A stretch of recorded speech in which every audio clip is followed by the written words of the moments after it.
Greetings. This short video is on how to do APA 7th edition in-text citations. Now, in scholarly papers, we write to help people understand why things are happening and about other phenomena. And generally speaking, when a professor assigns a research paper, you're expected to go in and find resources that help you better understand things related to whatever topic it is that you're writing about. So in this case, maybe you're going in and looking for peer-reviewed articles that are related to topics on effective leadership principles. Well, if you do that, you have to be able to not just have your own opinion, but you also need to say things essentially that experts have found that.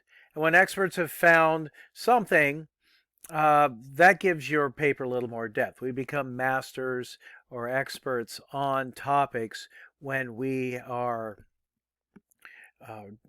doing research. And so we want to give credit to that. So there's a lot of ways to write a paper, but essentially you want to follow the concept of tell us what you're going to tell us, then tell us what you're going to tell us, and tell us what you told us. So you're kind of making a sentence. And then once you create an outline to figure out what your paper is going to look like, then you can go into the library database and find articles that support each of the different topics. Generally speaking, you want to have at least one resource per paragraph. Generally speaking, in papers, the more the better. You know, when you can say there's more than one piece of research that has shown this to be true, that helps give your paper more credibility, and it helps people understand how concepts fit together, how they're related, and what's out there. So for the purpose of this paper, I just want to show you some general formatting. So here the author has found a resource by Mollitan and Nistor in 2000, written and published in 2017. You'll notice the period is at the end. We have parentheses on each side of this, and we're using an ampersand. We're not using and. There's another place for using in-text citation that does use and, but the way that this was written at the end of the paragraph, or at the end of the sentence, you'll notice there's a period at the end, and this says, hey, this is what some authors have written about and researched. Another way to do it is here, and you'll notice they use an et al with a lowercase and a period and then a space and then in parentheses 2008. Well, what this tells me that there are 3 or more authors that have written this. So in AP 7th edition, when you have more than 2 authors, you just write the last name of the first last name that is in the article as it's published, and then et al. So, and then the date.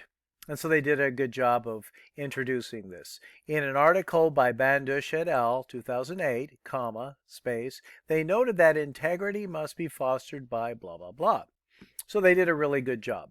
And here's another way to introduce and say, hey, listen, it's not just my idea.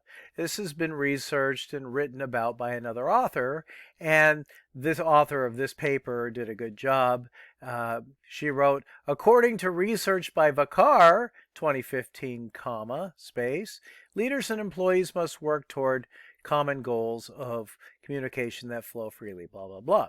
So this author did a nice job of using 3 different types of in-text citations in this one paragraph to support her ideas. So the first one had only 2 authors, and they're in parentheses, and it's before the periods. Very often I see papers that I mark down because they put the period before the in-text citation, but the in-text citation goes before the period, and then there's a period, and then APA 7th edition says that there's only 1 space after a period.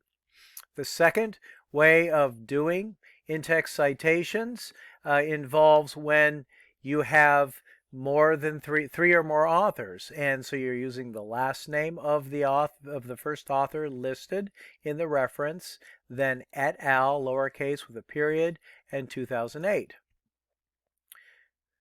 Finally, you can introduce research by saying the author's name and then putting the date according to research by Vakar 2015, leaders, blah, blah, blah. I want to show you one more. So this one is wrong. The formatting is wrong. And can you pick out why?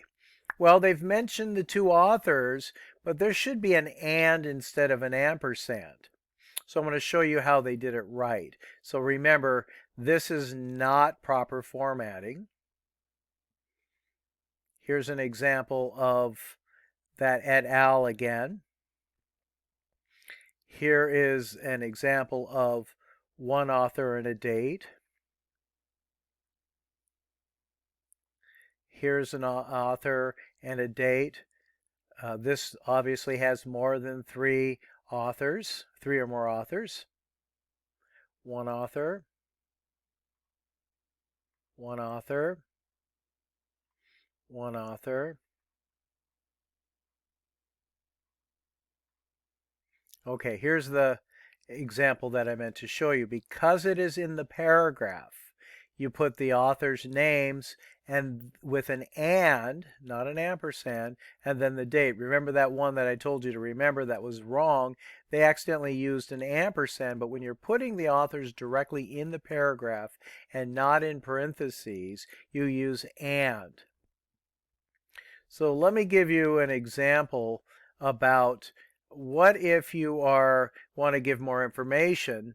You would do pages 99, page 99. So in this article, if you wanted to give more specific content after the date, so author, comma, space, date, comma, space, P for page number, lowercase of course, period, space, then the page number. In this case, I made it page 99. If this was multiple pages, you would use PP, and then you would do dash 104 or whatever pages were used there. So you'll notice that that means this is multiple pages, or PP. So let's go over this again. This et al is in parentheses because it's at the end of the sentence, and then there's a period. This is in the sentence, so they have the date in parentheses, but they have the two authors that wrote this connected by an and. Here is one author, and it's in the start or in the middle of the sentence, essentially at the start, but with the date, the author's last name, space, and then parentheses, and then a comma. In a journal article from Hutt, 1986, period, space, and parentheses, he states blah, blah, blah. So, again, here's the same example of that. An example at the end of or middle of the sentence, you could use it, which looks very much like the one at the end of the sentence in this example here above. Anyway, I hope that helps you understand in-text citations. Again, sometimes you have to pause the video, take a look at other examples. I always think it's a good idea to use the APA 7th edition book if you can get one. But hopefully this video has helped you understand how to do APA in-text citations for 7th edition. Thanks so much for watching. Have a great day, because only you get to choose how you feel about it. I'm Dr. Paul Gerhardt.